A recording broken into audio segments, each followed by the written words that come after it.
কোরআনে বলে রাজনীতি নাই। তুমি আমার আল্লাহর কোরআনটাকে দুর্বল মনে করেছো? আমার আল্লাহর কোরআন, আমার ইসলাম এত দুর্বল না। সব নীতি ইসলামে আছে, রাষ্ট্রনীতি থাকবে না এমন দুর্বল ইসলাম তো আমার আল্লাহ দেন নাই। রাষ্ট্রনীতি নাই। ভাইরা আমার, পিপিলিকার ঘটনা নবী শুনাইতেছেন। সুলাইমান নবীর ঘটনা সবাই শুনতেছে, ফাঁকি দিয়ে একটা ঝামেলা ঘটাইছে হুদহুদ নামের পাখি। নামাজের সময় ওযু করবেন, নামাজ আদায় করবেন, পানির প্রয়োজন। অচেনা পথে কোথায় পানি পাবে? পানির দায়িত্ব হুদহুদের দিয়ে রাখছে। হুদহুদ পাখি নাকটা পানি মাটিতে লাগাইলে বলতে পারতো এখানে পানি আছে। হুদহুদ পাখি পানির খবর দিলে নবী সুলাইমান বলতো, জিনেরা মাটি খনন করে পানি উঠা, ওযু করবো, নামাজ পড়বো। সময় হয়ে গেছে নামাজে, ওযু করবো, পানি দরকার। হুদহুদ দেখো, নবী তাকায় দেখে হুদহুদ রে দেখা যায় না। আর একটা রাজনীতির পয়েন্ট, সুলাইমান নবী হুদহুদ রে না পেয়ে কি বললেন? এই একটা পয়েন্ট। সুলাইমান নবী বললেন, মা লিয়া লা আরাল হুদহুদ, আমি সুলাইমানের কি হলো হুদহুদ রে দেখি না কেন? একটা পয়েন্ট, বিশাল পয়েন্ট। কি পয়েন্ট? সুলাইমান নবী বলে নাই হুদহুদের কি হলো দেখি না কেন। সুলাইমান কয়, আমার কি হলো হুদহুদ রে দেখি না কেন? আমার কোন অপরাধে হুদহুদ আমাকে থেকে চলে গেল কিনা? শিক্ষা দিলেন মূলনীতি। মানুষ নিজের দোষ দেখো।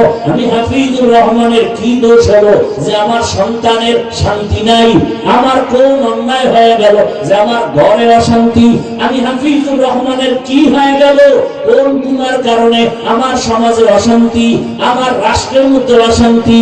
আমার কথা মানুষ কেন শুনে না?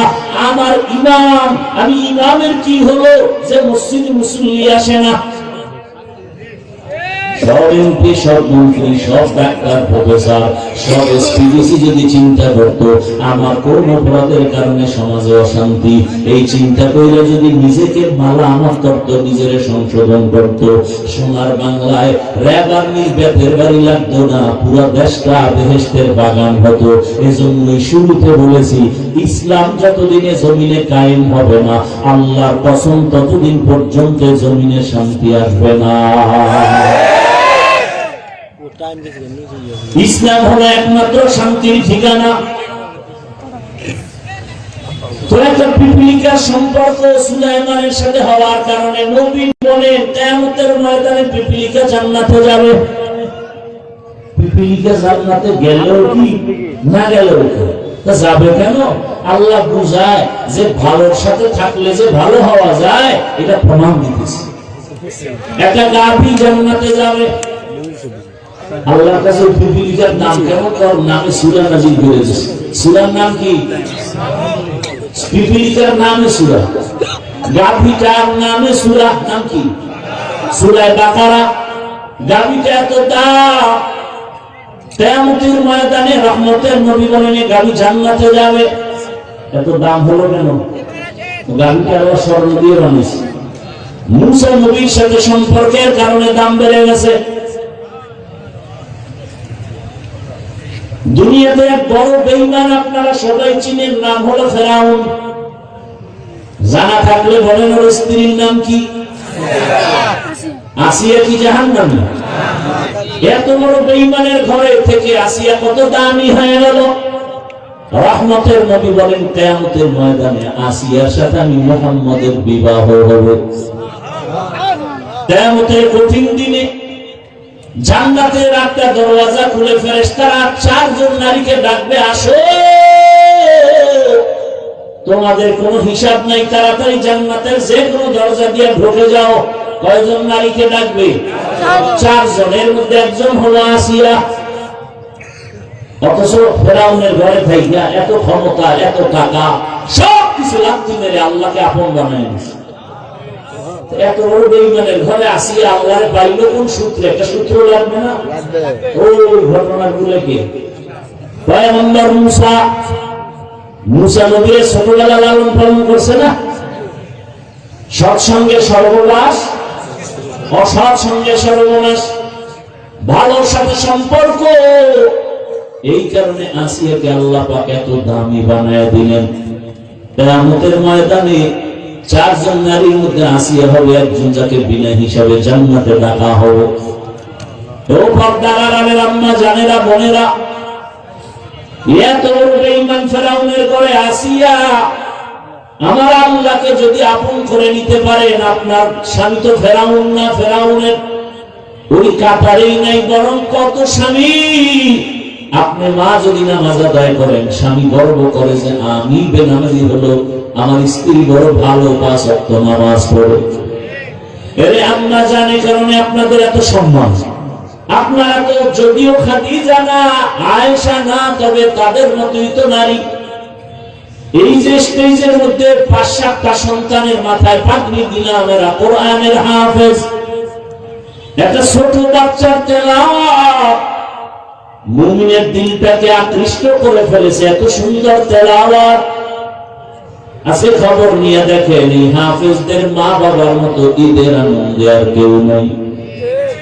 এরে আম্মা জানেরা, আল্লাহ সন্তান দিয়েছেন, সন্তানটাকে আপনি ডাক্তার বানান, ইঞ্জিনিয়ার বানাবেন, প্রফেসর বানাবেন, এসপি বানাবেন, ওসি বানাবেন, ডিসি বানাবেন, এমপি বানাবেন, আলহামদুলিল্লাহ, বাধা নাই। তবে বেয়াদব বানাবেন না। আল্লাহ কোরআন শিখায় দেয়, ডাক্তার হবে, কোরআন পড়বে, নামাজ পড়বে, মা বাবার জন্য দোয়া করবে, জীবন সফল। এমন ডাক্তার নাই? এরে আমার কলিজার যুবক, তোমার লাইনের জেনারেল যুবক আছে, স্কুলে পড়ে, কলেজে পড়ে, নামাজও পড়ে নাই। তোর কপালটা তো খারাপ কেন? তোমার কপালে কার বরদোয়া লাগছে যে তুমি করতে পারো না? তোমার মতো জেনারেল লাইনের কত বান্দা রাস্তায় গাড়ি চালায়, নামাজ ছাড়ে না, নদীর মধ্যে মাছ ধরে, নামাজ পড়ে, কৃষি কাজ করে, নামাজ পড়ে, র্যাব, আর্মি, পুলিশ, বিডিআর চাকরি করে, নামাজ পড়ে, ওসি, ডিসি, এসপি চাকরি করে, নামাজ পড়ে। তোমার কপাল কেন এত খারাপ যে তুমি স্কুলে পড়ো, নামাজ পড়তে পারো না, চাকরি করো, নামাজ পড়তে পারো না? তোমার কপালে কার জানি বরদোয়া লাগছে। ওই ছেলেটা স্কুলে পড়িয়া নামাজ পড়ে কেন? যাও ঢাকা কলেজে গিয়া দেখো, মাথায় পাগড়ি, বড় দাড়ি, বড় জামা, কলেজে পড়ে। পিছন দিক দিয়ে একজনকে কি কোন মসজিদের ক্ষতি বা ক্ষতির তো দূরের কথা নিয়ে আরবি পারি না, এই ব্যাগ বসায় যাও ঢাকা কলেজে পড়ি। স্যারেরা কিছু কয় না, কয় কি কয়, আমাদের কলেজের মধ্যে এই সন্তানটা বড় ভদ্র সন্তান। তোমার ক্লাসে কি মেয়েরা নাই আছে? মাঝে মাঝে আড্ডাখানায় ডাকে না, ডাকে চলো রিসোর্টে যাবো, পার্কে যাবো। আমি তখন ইস্তেগফার করতে থাকি, আল্লাহর কুদরত আমার পক্ষ হইয়া। তাই একটা মেয়ে বলে, ও আল্লাহর পথে আছে, ডিস্টার্ব করিস না, করে বাদ দে, আমরা চল।